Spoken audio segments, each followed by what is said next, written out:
September 2014. And if you look at the results, they're very different from what I showed you in the beginning, the result of the survey of PMRC. We had 14.98% patients positive for HCV, but it was like 5% in this study. But again, these are patients and those were general public population. And for hepatitis B, we got 4.1%, which was 2.5% in the PMRC study.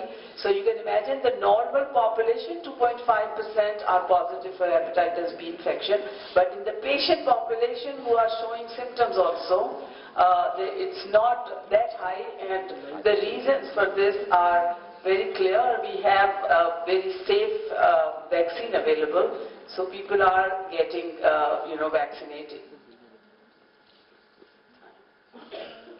Okay, so this is the year-wise distribution of hepatitis B and C, and you can see that with the number of patients being increased in this table, if you can see from, at the back, HCV and HBV positivity is, it's very clear HCV is going up. It's not coming down. HCV is going up, but HBV is staying at one point. It's not increasing. And the reason could be that we have a safe vaccine available. Year-wise percentage, you can see that 2014 we have 15.5%, but if you look at 2010, it was 16.6%. So there is a little bit of decrease in this hepatitis C, very little, and hepatitis B is staying, at the same stage. It was like 4.5% in 2010, and in the 2014 it's 3.8, so it's staying at that point. This is again a year-wise demonstration of hepatitis B and hepatitis C. So as the number is increasing, the percentage is also increasing. If you look at, this is a comparative chart which is showing you from 4.5, it came down to 3.8. And from 17 to 15.5. So in this study, patients, they were screened for hepatitis B surface antigen and hepatitis C antibodies. They were also screened by ELISA, and 35% of patients were reported positive for hepatitis C. So if you look at the results, it's different. It was in 2014, it was 15.5%, but if you look at these results by ELISA, the percentage of hepatitis C positivity is much higher, and that is probably the difference of the sensitivity of the assays that we are using.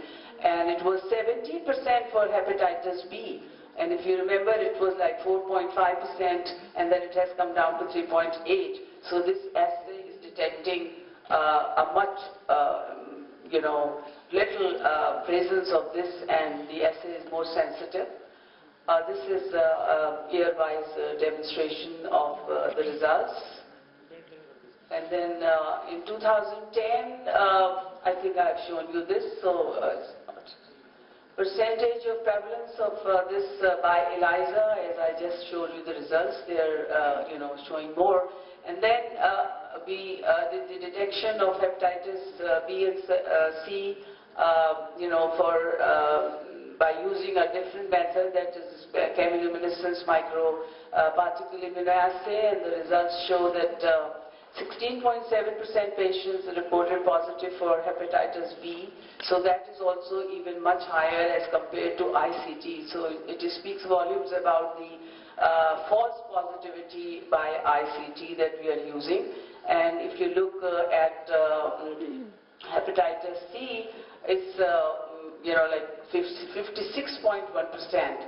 Dr. Fatma argued with one of the presenters in one of the American Society for Microbiology conference. They were showing a very high percentage of this hepatitis C, and she said, no, this is not right because we have other results. And now she's convinced that those results were right.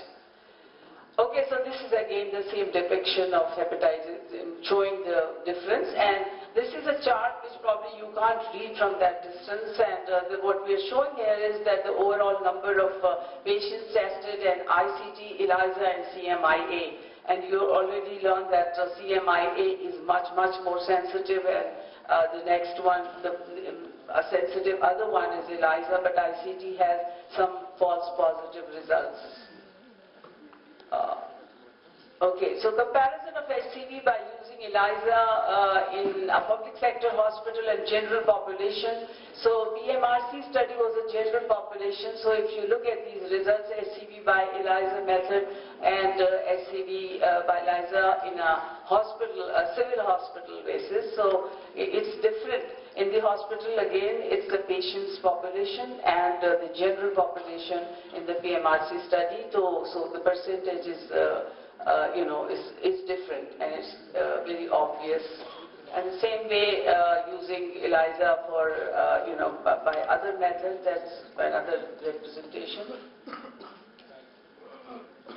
This is again age-wise distribution, and the results of the most affected age group that we found is between 21 and 40 years for hepatitis B and C, and this can be explained by the fact that this is the age group which is most exposed to the possibilities of getting this, and there is a group within this age group who also travels, goes to foreign countries, and there are all kinds of activities they are also involved, and also at the workplace there is occupational hazard also, and giving me a chance to hear again in the Congress.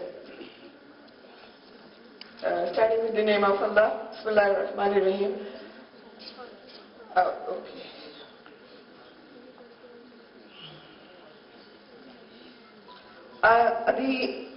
The title of my presentation is The Web Fungi as a Fresh Carbon Lover and Leading Plant Designer.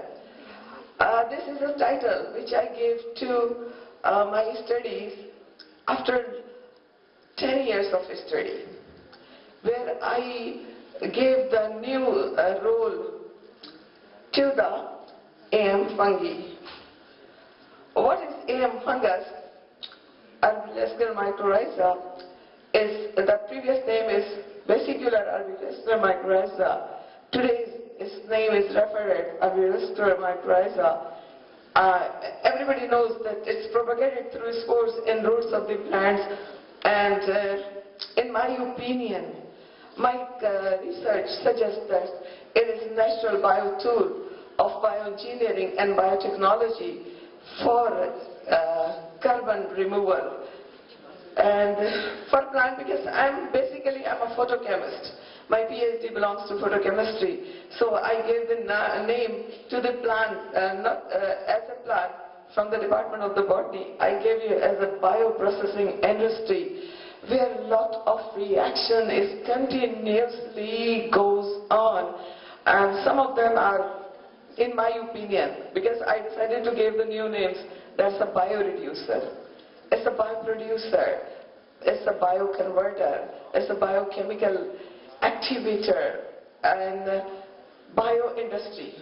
Of what I will show you, because my emphasis is on this research that plants in presence of AM fungi act as a bioresource industry. You will see after some time. It's a stabilizer. आपको बताएं कि मुल्तान में Bahauddin Zakaria university में micro biology के हवाले से एक conference दूसरे रोज़ भी जारी है, जिसमें मुख्तलिफ यूनिवर्सिटीज़ के रिसर्चर्स अपनी प्रेजेंटेशंस पेश कर रहे हैं।